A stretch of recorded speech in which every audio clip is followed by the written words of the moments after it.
Welcome back, welcome back, welcome back, everybody, to another chapter of Hazardous Technology and the Minds Who Make It, written by Ukulele Villain and read by yours truly, Free Wada.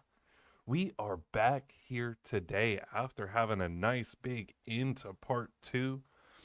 Everyone's kind of in a little bit of a precarious situation. Powder is a little bit safer at least because she was able to get away from our big baddie. And what was it like? She was on a kind of like a toppling structure while some goons were trying to knock her down, and jumps off to who I presume myself as Echo coming to save her, or not even coming to save her, more like she jumped onto them while they were flying away, and that was fun. Victor's trying to get his ish together by getting, trying to figure all that's going on with Vi, Singed, and their whole group going on over there. Caitlin, he's wondering, is going into the pocket of Vi, maybe or maybe not, by trying to figure out, like she's trying to figure out more information being undercover. Maybe Vi already knows that's Caitlin.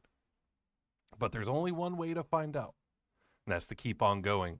And this chapter will be hitting a second intermission, so I labeled it part two, hopefully to, kind of give it some spacing out and still try to organize it in the playlist. So if you ever are worried about what the organization is, just try to hit the playlist, and I think you should be good from there.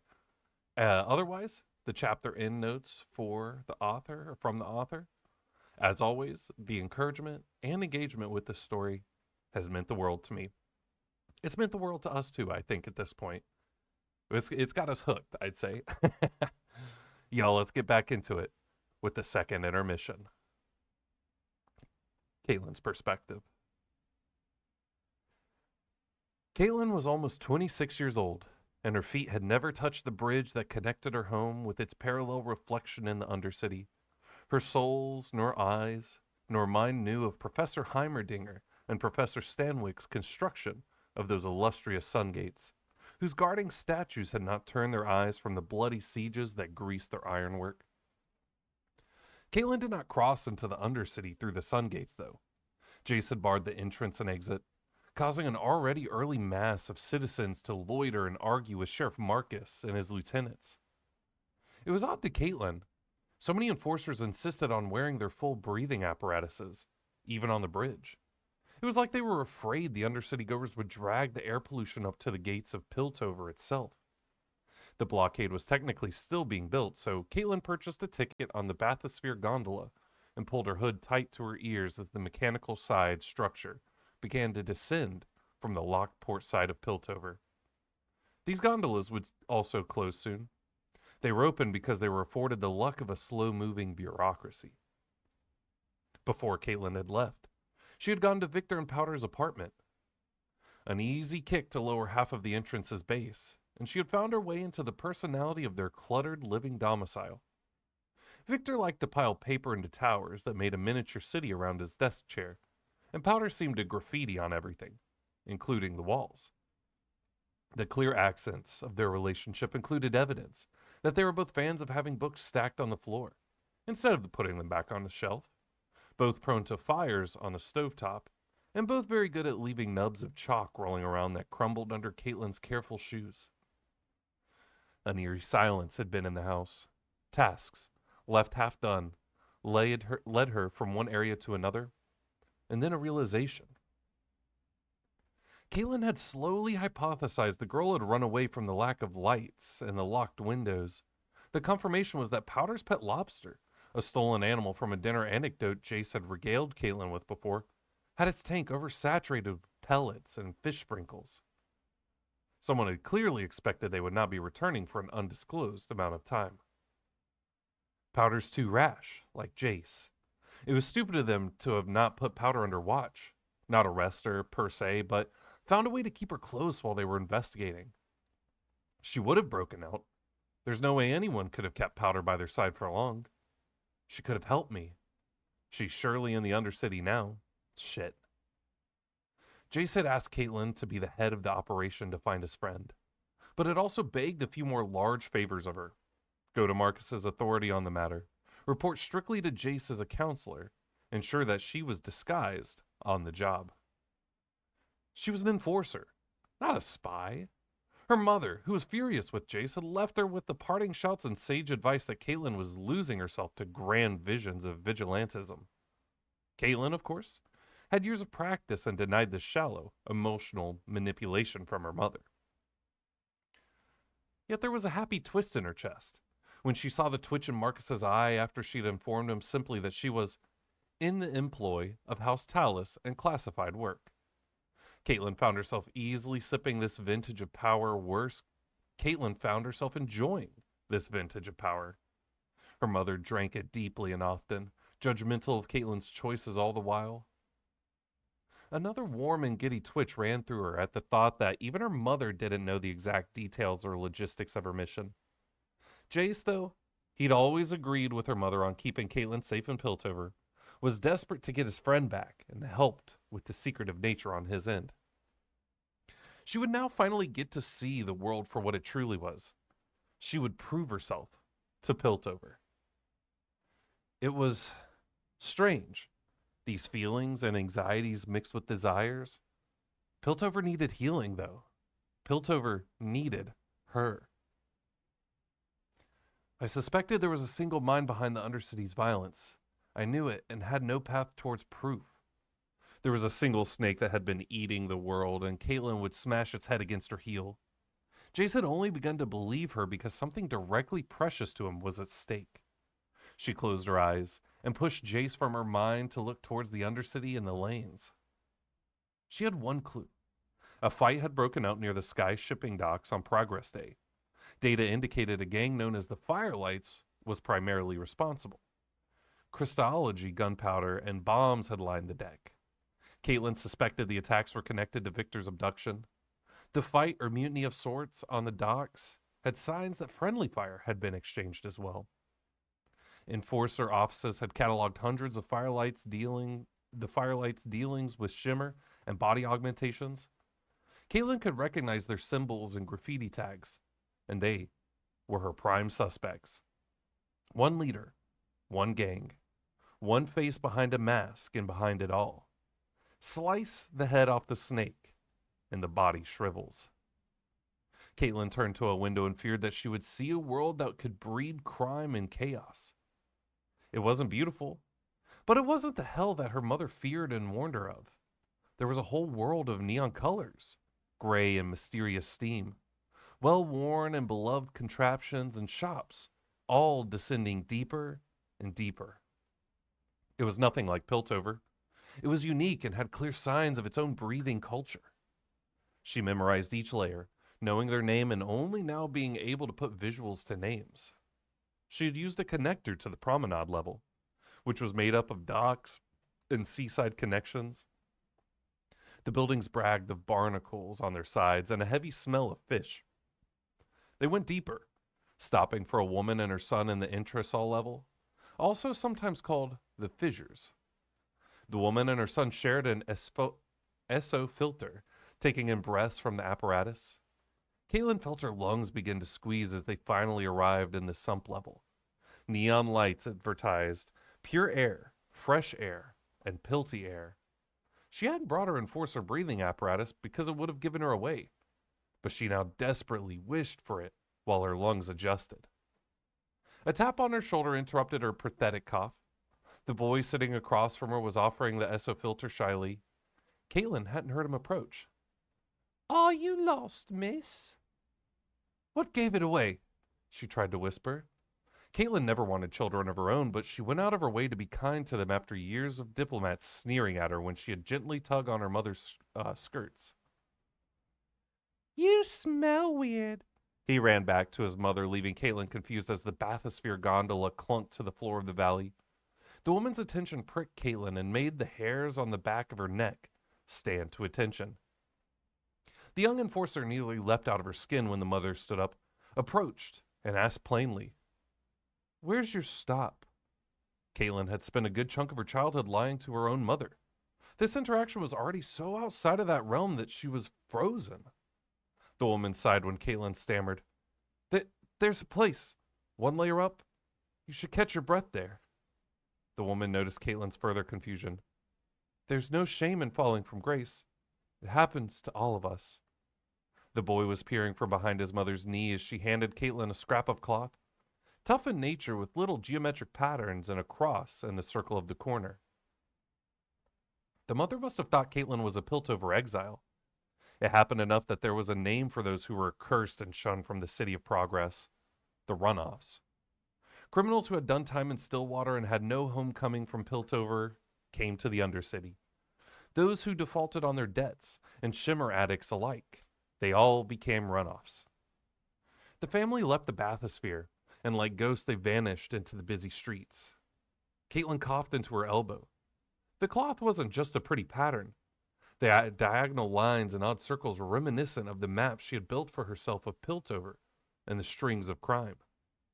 It could be an invitation to a gang, perhaps a gang that held grudges against the Firelights or had rumors circulating about a kidnapped Hextech scientist.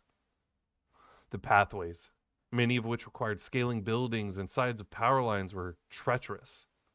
It wasn't exactly up that she was moving, just to the side. It was abundantly obvious now how Powder had learned to scale trees and the sides of the Academy's buildings. Caitlin was not alone while she scaled copper pipes in frustration. Children in their teens were doing similar actions at lightning speeds.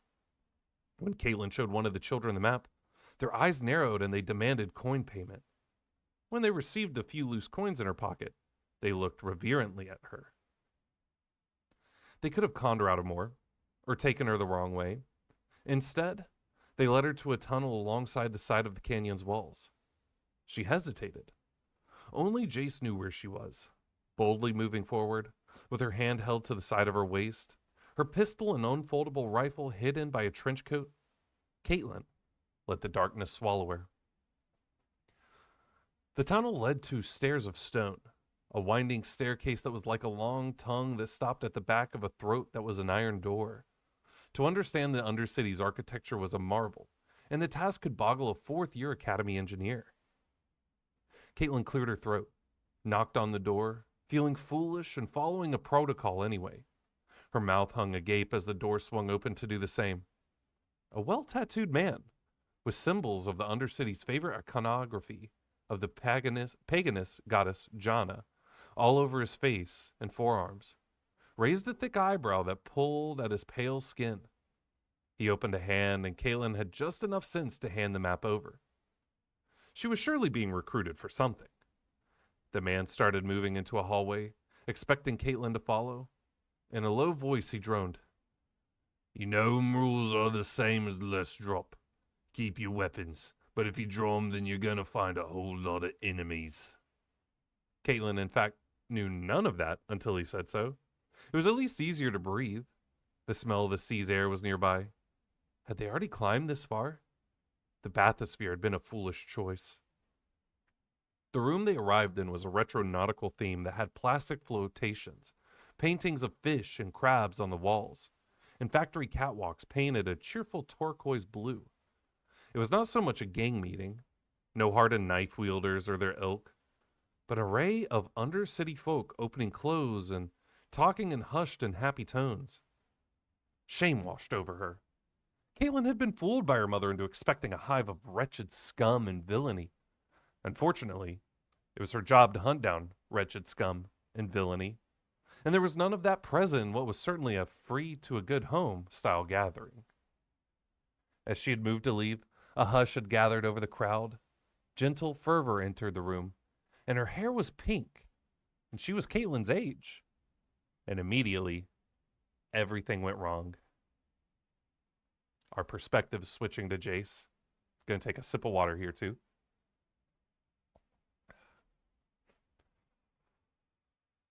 Mel had been correct in her assurances. There was something like a miasma attached to the ability to stamp forms and have your wills enacted without moving from a desk. It could not change, that at his core. He was not meant to pull that sword from stone and wield it. His family's forge was like a warm womb that he stepped into to forget the council halls. He threw off his noble's wear, the stainless white garb of houses on the council, while in the heat of his father's crucible, and began to craft. Simple tools came to fruition from the work and slowly morphed and made a mind of their own. The heat was increasing to dangerous levels as Piston screamed and begged for reprieve. Jace removed his shirt and leaned into the smoke and flames like a man takes a long inhale of fresh-baked bread. That sounds delicious right now. Jace could hear and imagine Victor making a joke at his expense. Something about lung damage and something about the color gray. Something about how being a counselor was cutting into their time. He'll come back, and when he does, he'll make a joke and pretend that he's fine. The lab without him had the smudges of a violent silence and erasure. Jace reached for the chain that connected with the furnace's bellows. He pulled 3 quick times to dispel the smoke. No one had ever expected much of him.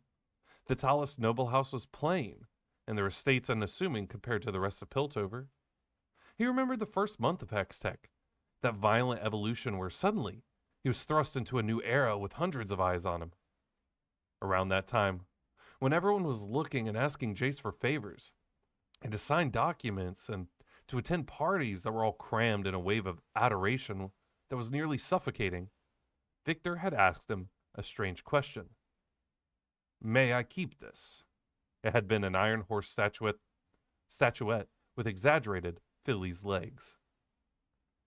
Jace had been confused, rightfully having completely forgotten for a beat that had been a trinket in his apartment. "I didn't know you were such a good thief." It had been Victor who had proudly held up Heimerdinger's keys and suggested they break into the head of the council's laboratory. Even though it was a joke, Victor had to chuckle away a flinch that made Jace feel like he had stepped on toes. He had found that while their Hextech dream had brought them close to each other's orbit, that Victor could still surprise him. Victor had steadily responded, "It is for my friend." Oh, Jace at that point hadn't known Victor had no surname. "Is it for Miss Young?" Jace had then, and still now 10 years into their friendship, had a hard time imagining Victor not in the ecosystem that was the lab. It was like Victor belonged there, with Hextech. Everything else was vague and amorphous. Victor had immediately and forcefully shaken his head. No, it's for my... Victor had at the time struggled to find the right words. He had swallowed and his free hand had moved in a circle like he was trying to grab the right word from the air. Sister.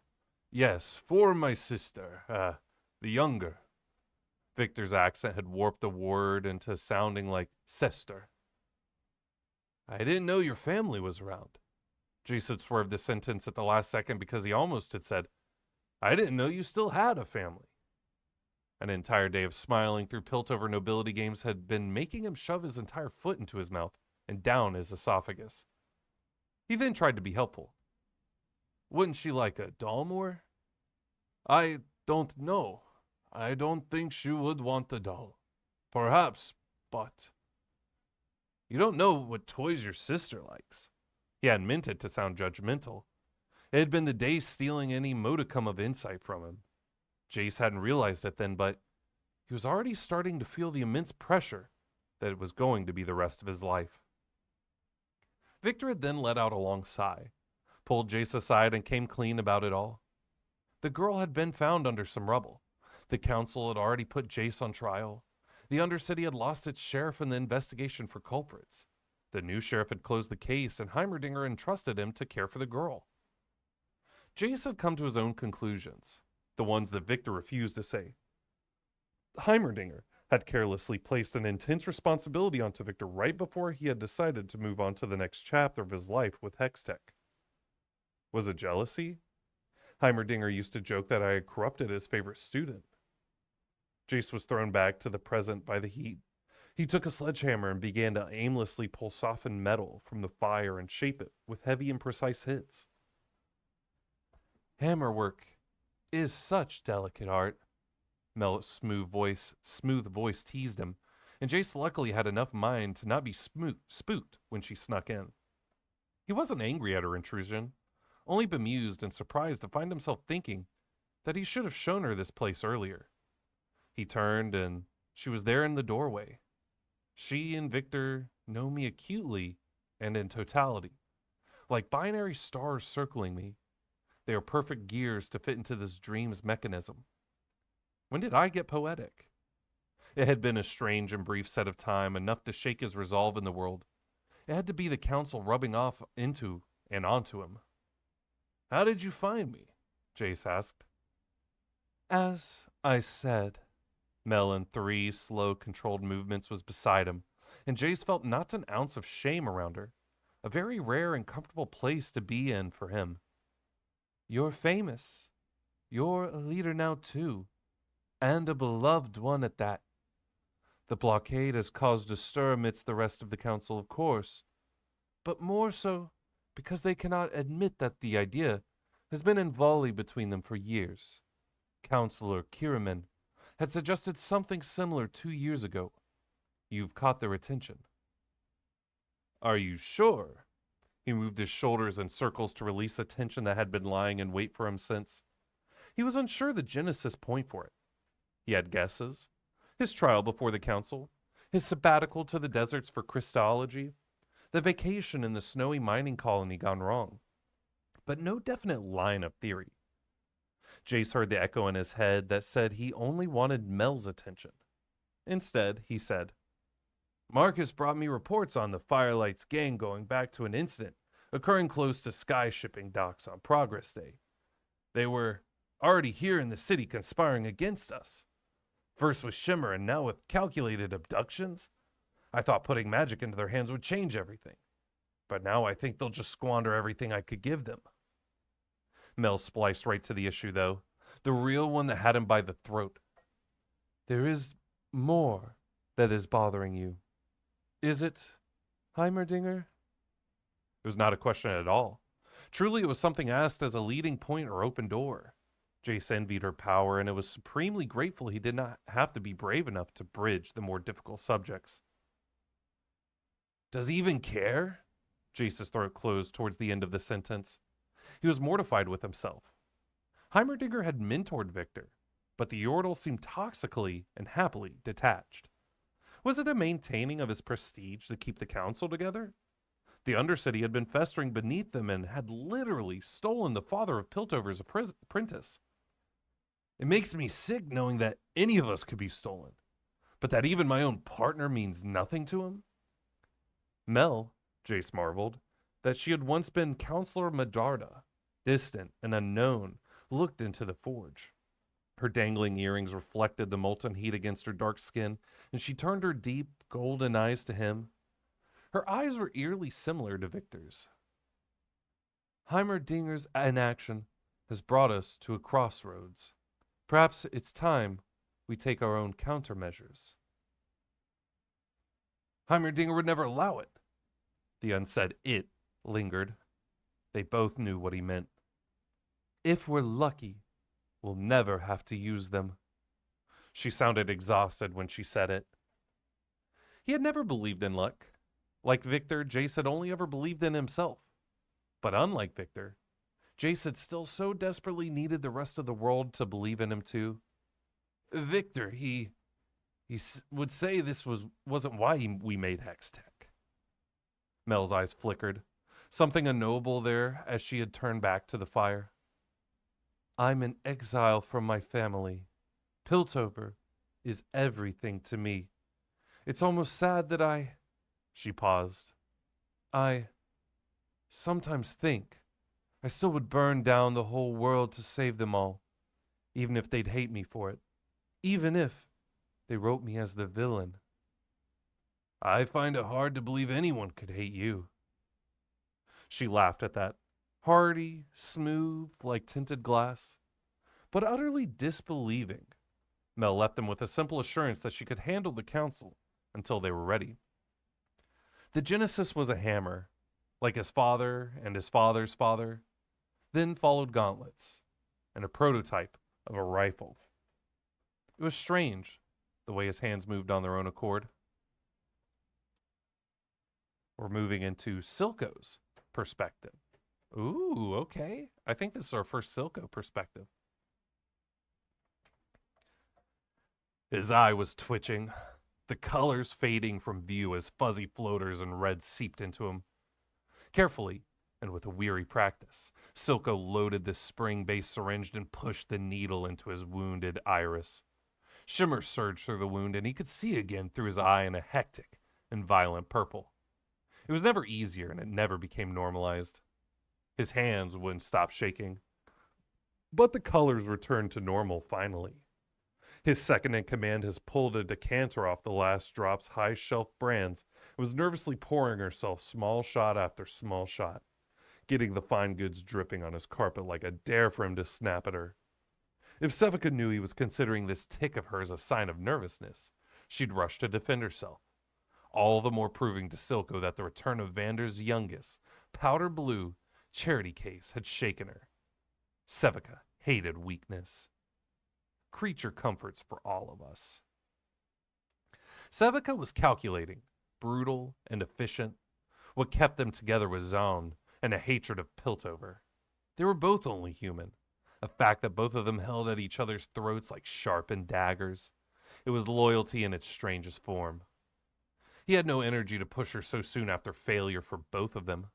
To test the cracks in her veneer was a gift for their victories. So instead he waited for her to almost gracefully inhale 3 glasses of the fine liquor. She centered herself. The Kim Barons are calling for an assembly. He appreciated her lack of... that was her, sorry. He appreciated her lack of flowery language or platitudes. They got a word of our border blockade, and it has them in a panic. Not to mention Vander's daughter. Which one are you referring to? The girl had escaped him. She was well practiced after having to elude death a decade ago. Both of them. Violet had been named Shirley for the color of her hair. Funny naming a daughter of Zone after a flower that would never dare grow on the depths of the lanes. Silco had given her the title of Atlas, a more fitting name for one who shoulders the future. Yet like Vander, she had buckled under the weight and sought to betray him. The little one, powder blue. Marcus went rogue on this. How the hell he hid her for a decade is what I'm most curious about. It was a good question. He'd have to pay a visit to the darling daughter Marcus had. When Sevica had run into his office to explain the chaos that had erupted, stating that the sister had returned from the dead, Silco would assume the ghost had come back for Violet. More daughters. The sons died. The daughters lived. I tried to bring Vander back from the dead through the older one. Nostalgic loyalty. Believing I could return to the past through the future. Oh, brother, even in death you ruined me. I was a fool. But what of the spare? Singed has Vander's heir under control for the time being. We need to control the other. He had known Violet was growing restless. 10 years ago. She had come to him with that bitter and destructive energy that Silco had once recognized in a broad-chested, dark-haired man who had nothing to his name, but anger and resentment towards the sun and topside gods that rejected him and cast him deep into the Tartarus pits that were the mines. Unfortunately, that man had died for a cause that he had forgotten how to fight for. Vander, always thinking himself the hero of the story, never considered that when he put down his gauntlets, that the rest of them were still begging for the scraps of runoff from Piltover. So Violet's betrayal was seen by Silco from miles down the mining car tracks. She was a mimic of Vander, a pantomime that he had foolishly indulged for too long. Her dramatic mutiny on Progress Day was childish and even a little late to Silco's estimates. Silco had planned for every world and point that Vi would take. He had placed Singed as a confidant in her sphere, and had eyes on the Shimmer refinery where she had believed she was out of view. Silco had even prepared for the hellfire that would have come down if Vi had kidnapped Jace Tallis. All moves were in wait for the opportunity to take the hex tech she was building for themselves and potentially ransom back the topsider the impulsive boxer had taken. Silco would then broker a deal of independence and necessity. It would have been bloody no matter what, a simply unavoidable element to the equation. Had I not cared for her, given her justice for her brothers? Had I not given her all that Vander had when we were brothers? Selfish brat, blind fool pretending to be Vander. Vi was meant to enter the dark arms of the grave after all was said and done. With that, Vander's chapter would finish, and Silco could write the new story for Zone. A glorious manuscript that included respect that had been denied for so long under Piltover. The other sister, though, was a rogue piece rolling back and forth. In that rogue state, he had witnessed many surprising avenues, some of which angered him, but many that gave him pause. He needed a smoke and treated himself to one as Sevica waited on him to decide how to proceed with the Kimbarons. There was a spark in Vander's forgotten daughter. She offered to build Hextech in exchange for her life. Sevica shrugged. Could have been her blowing smoke up our asses. And all the while this question lingers before you. Have you had enough? This is the second time I've had to ask myself whether I've had enough. I guess the answer is still not yet. That was what she had said before letting herself go free fall. He'd met enemies who spat at him. He'd had made enemies who called him insane. He had battled with the foolishly brave and bravely foolish. Vander, you narcissist. You chose the one who flattered your ego and missed the real prize that was always in your hands. If she's here for the scientist, that implies either a connection or a necessity between the pair. They do sometimes pluck children who flatter their ego and reassure their goodness. Silco had seen the way her eyes had flashed. It was with a light that would leave all who cried over the dead little girl she had once been flinching and screaming at who she was now. I would have thought Topside could spoil any child, but apparently a child of Zon is still only ever a creature to be harvested. Sevica articulated what he was thinking with a roll of her eyes and muffled curses. We have to get her before Vi does. She'll have the two of them otherwise. The first Hextech flowers at Zon. Silco let the smoke from his cigar fill his entire mouth before he continued. I'll send word to Singe to give us a better idea of the man Vi took. In the meantime, fill the vapor tanks for Finn and the rest of the parasites that call themselves Barons. They need a little nostalgic reminder of the mines. This is the perspective of Echo now.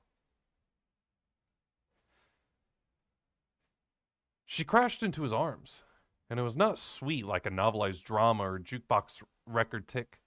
Tangled limbs and her wild cackling at him, spinning to keep them both airborne, atop his hoverboard. He wore his mask for anonymity, for power, for safety, but it was becoming claustrophobic as Powder held on to him, and he could feel her breath close to his neck.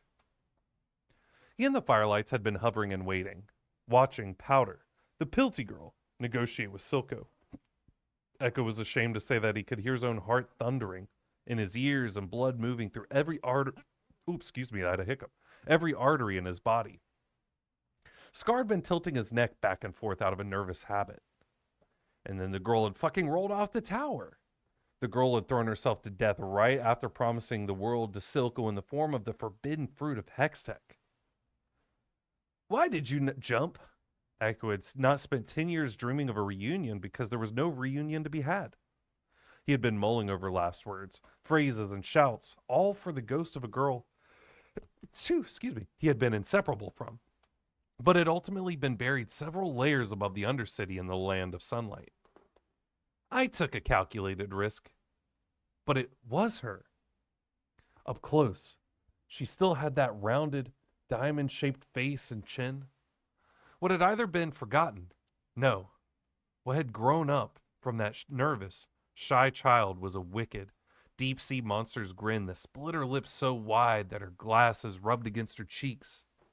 And any doubt that she was here was dashed away on the rocks that were her palace gray eyes. The Firelight's hovercrafts were made to carry 2 for a short time in desperation, 3 for insane gambits, and tense fights that had gone wrong. He signaled to Scar to retreat through the Piltover runoff tunnels. He could interpret hesitation in his second command as the Korean warrior's fist twisted. Echo kept his history's detail quiet. Only Scar knew that what the appearance of this woman meant to him. But the man whistled for the Firelights to create a homing bundle formation anyway. They flew close-knit into the tunnels to ensure no board rider was left behind. Excuse me. Echo saw worry from the rest when they saw their leader moving in the opposite direction of them. Silco's men were trying to pelt them with shells from pistols that were better at close range, uselessly pinging iron pipes and scrap instead. Tick pulled a smoke flare from his pack and threw it in towards the shooters. From the contraption, black smog thicker than anything Zahn or the Grey could spit hurried out and into the faces of the goons. Excuse me. Gosh, the morning gets me always. Sorry, y'all. Silco looked right into Echo before stepping back into the shadows. Justice also vanished with another opportunity. Does he know me? He must. After everything he siphoned from us, he must know. Another lesson Benzo and Vander never taught him. You'll accumulate enemies who haunt your dreams and live in the space between your eyelids. They will lay their heads down and not think of you at all. The Firelights knew secret tunnels and pathways only walked by the Fissure and Lanes folk, but so did Silco to an uncanny degree. The younger kids had rumors about him. Deathless, eternal, omnipotent. The truth, which was not entirely devoid of myth, was that Silco had not been a child of the Fissures or Lanes, but deeper. Echo had inherited these stories from Benzo's belongings. Benzo had left them one half of everything. The other half, gifted from Vander under duress, had gone to Violet. Powder, it felt strange to think of her in the present tense, and Echo landed. Really, they crashed into a scrap heap near the ember lifts. The smog and mist would hide them for the time being. Echo's gift was that he could make time and demand it be. He threw down a cystology trap around their feet. Green and orange rocks sprang up as she swore heavily and tried to kick away at the fabricated stones he had learned to contain in dust form and release when encountering oxygen. There was only panic and wild worry until she realized that there was no escape. Shit, there goes my clever plan, Mr. Owl. I wonder how many licks it would take to get to the center of these crystals. This version of Powder slipped back into jokes, like it was her shield. He had 5 minutes before the crystals broke. Enough time to ask, "Are you working for him?" Had Silco found a way to ruin Echo further? Vi was a special kind of dead and rotting. Powder would be an easy second stab to Echo in the dense dance macabre. I know a lot of hims and thems. Do you work with Silco? He was weary of jokes and lies and questions that drove him in loops of millimoments and years. If I hadn't sold those gadgets to Jace Tallis when he stumbled into the lanes, if I hadn't followed him into his beautiful city, if I hadn't told Vi the way of the world of light, if I had been there when the Enforcer opened fire on Milo and Clagger. How dare she come back to destroy him and force the sarcophagus open with a joke? Powder's nose scrunched up and eyebrows pinched together. I don't work with Silco yet, Mr. Owl. That depends on my sweaty palms and what happens next. She pushed off the ground and the crystals gave way like melted sugar, allowing her to leap forward with dangerous, acrobatic abandon. Powder was on top of him now. An astrolabe pushed against Echo's neck that choked him. The begrudging respect for the only person who'd he ever figured out his tricks was an annoying add-on. She had died, but had come back still smart and with a further cultivated cleverness. The crystal dust he used could expand rapidly upon contact with oxygen.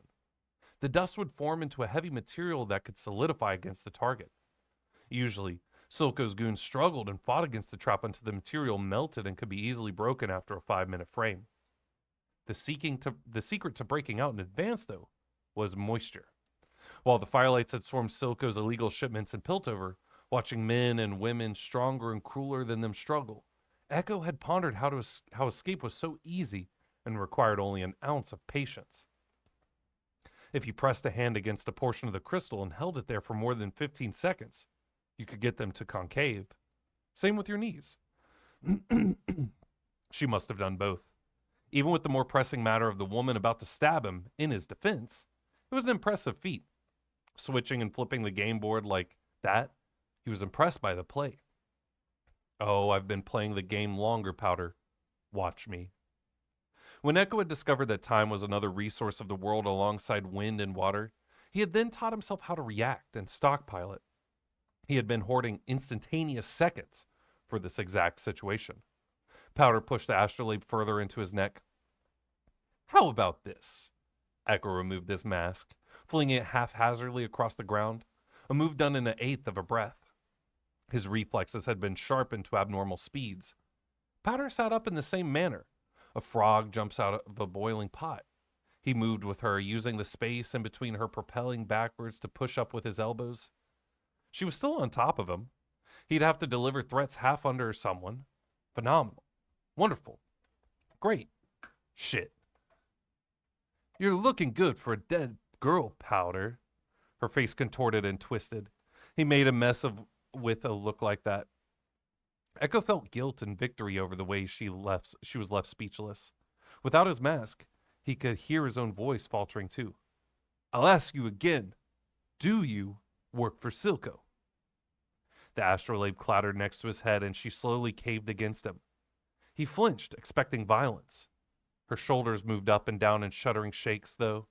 Powder, dead weight atop him, finally asked, Is this real? Echo shuddered too. He wasn't the leader of the Firelights, or a hero, or anything at all while his formerly dead best friend cried on top of him. What could anyone be while that happened? Yeah. Yeah, it is. We're switching into Vi's perspective. I think this is the last one. Vi spent her days wondering what Vander would say if he could see her now. He might hate her. She was going to recreate the world, and unfortunately that meant erasing the legacies of Silco. And unfortunately, Vander too. Piltover and Zon's issues laid in the fact that they were trapped in an infinite spinning cycle. Vi would destroy that cycle. Or worse, the thing she dreaded considering the most was that Vander might pity her. She was not a woman to be pitied. Those feelings were for her sister. Your sister? The Pilty had stumbled over her posh and lilting accent with hungry stares. The woman around Vi's age had also stumbled into their meeting, drawing an inordinate amount of attention to herself and her ignorance on their procedures. Silco had taught Vi to mark the shapes of each person who entered and exited the last drop. The poor young enforcer had wandered into the deep woods with a misguided attempt, probably of saving the scientist. Enforcers came in two shades, unusually cruel or stupidly noble. Vi approached her after the speech, quietly and not to spook the woman. I have an invitation on your sister, the enforcer had started to say again. A hand and a shake to the head interrupted the enforcer. You're cute, but I think I haven't heard any number of combinations of what you're about to say. It was either money, her time, or her wrath the morons around her wanted when they tried to drag Powder's corpse into negotiations and fights. These are good people here. If you try to arrest me, you're going to cause a panic, and I won't allow that. Vi had made sure to invite as many of Vander's old charity cases. Most enforcers couldn't differentiate who was criminal and who was civilian, so Vi had mashed them all together into one setting. The enforcer was clearly saddened. I know your sister. Powder, we need to go. It had been the last words Vi had shouted in panic to her sister a lifetime ago.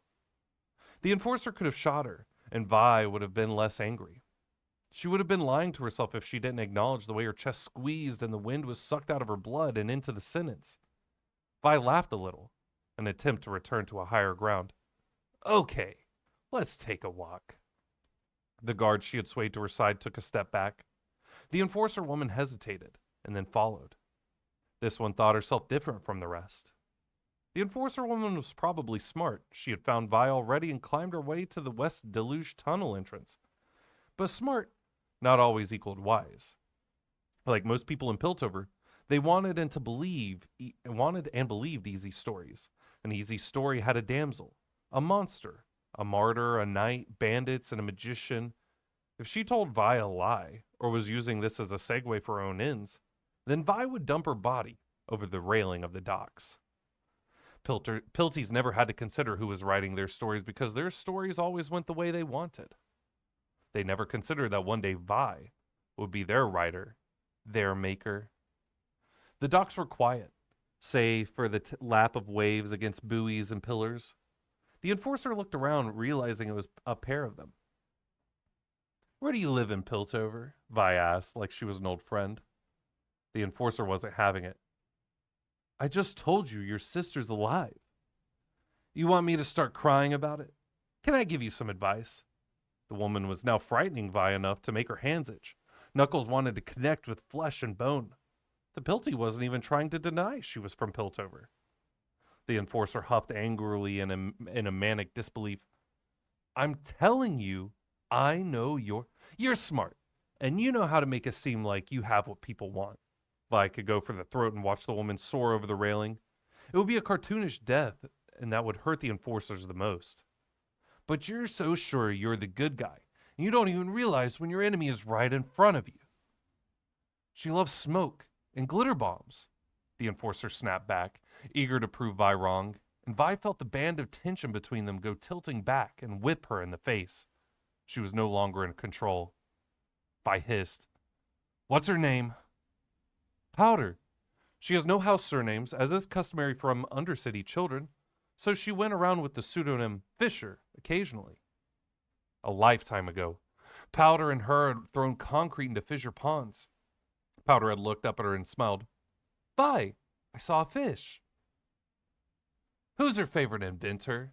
She'd underestimated the enforcer's ability to gather information. She must have heard her sister's name from the muttering crowds. I should kill her now. The enforcer bit her lip for a moment, and if she'd waited a second longer, Vi would have strangled her. She had a few Valdiani music boxes on her desk. Powder had shown Vi the pictures, happily jumped and pointed at the diagrams in a book with the nerdiest loser on the front cover. She learned to read before me, and she and Echo couldn't shut up about the music boxes, the planetary maps, the clockwork toys, and the weird candle holders with 8 stands. Vi, did you know that some people think Valdiani was from the Undercity? Do you know some people think he was a mage? Did you know? Did you know? Did you know? Did you? The enforcer saw whatever cold and strange grief was rising in Vi and said, I'm sorry. What did you do to her? Vi imagined an 11-year-old girl in Stillwater. It wouldn't matter how old she was if she was from the zone. The dust and rubble covered everything. Milo and Clagger grabbed me. We were running and I kept turning around because I wanted her to be there. She had to be behind me. Why did I turn around? The enforcer's pity turned back to petulant anger. Vi liked that better anyway. Why didn't we do anything to her? Powder's a student at the academy. She has a brother. Of course she had brothers. Milo and Clagger were her brothers. A topsider took her in? It was the type of fantasy that some of the younger prostitutes in Babette's brothel dreamed of. A Prince Charming from Piltover, almost certainly a carbon copy of Jace Talus, would come down from heaven and whisk them off to the City of Progress where they'd realize that kindness was easy when you didn't have to worry about eating or breathing clean air. Why didn't she run away? He's not from Piltover. He's from the Undercity like you. I'm looking for him, and also Powder now. The enforcer looked towards the water, lost for a second and confused, like she didn't remember that her home could be so far away. Vi had been feeling that for years now. You were talking about Silco the Industrialist and Hextech in that meeting. I'm not supposed to, but I've wasted an entire day searching dead ends around the Firelights gang. I need your help, because that man Silco took, he means a lot to Powder. If Silco is dangerous, then Powder is going to be moving towards a trap. If there was a god, she must have thought this whole exchange was funny. But Vi was about to be fucking hilarious. I usually go on a date or two before letting a woman proposition me. The enforcer flushed red and then rolled her eyes, grumbling. Your sister would say the same thing. Vi loathed the way people had turned her sister into a martyr. It had benefits, but stung in the ways no one could understand. It had uses, though, like this woman. Silco and the Firelights have a base of operation near the last drop. She was going to right the world anew. For the first time in a long time, Vi felt hope. The world would be born again, just like her sister. And that was the end of the second intermission. Oh, so we were right. That was Echo. And Caitlin and Vi, are they having a little something going on, you know? I know Vi's just teasing her or whatever, but you know, I felt the blushes there. I felt the little blemish, blushy little thing going on. There may be a little bit more. I also did hear what was it? The whole part about Janna, you know, being a deity to them. And I know Janna exists in League of Legends lore, but actually from the side of like of this show and everything, maybe not as much. Maybe she isn't as much of a thing like that here. I don't know. Maybe it's because she comes from a land far away. She controls the winds, you know. Someone who controls the winds would hopefully push out all that stank, though, you know, that or at least one that they could believe in. So it makes sense. Whew, this was a long one. I'm not typically used to reading chapters this long, so I do apologize the bit in the middle that I had to cough a little bit. I think just waking up in the morning, being old, just gets you sometimes. And you know what? That's what we roll with. That's just the au natural water in its finest element. But for now, let's take it easy. So make sure to stay beautiful, stay hydrated, and we will see you in the next chapter.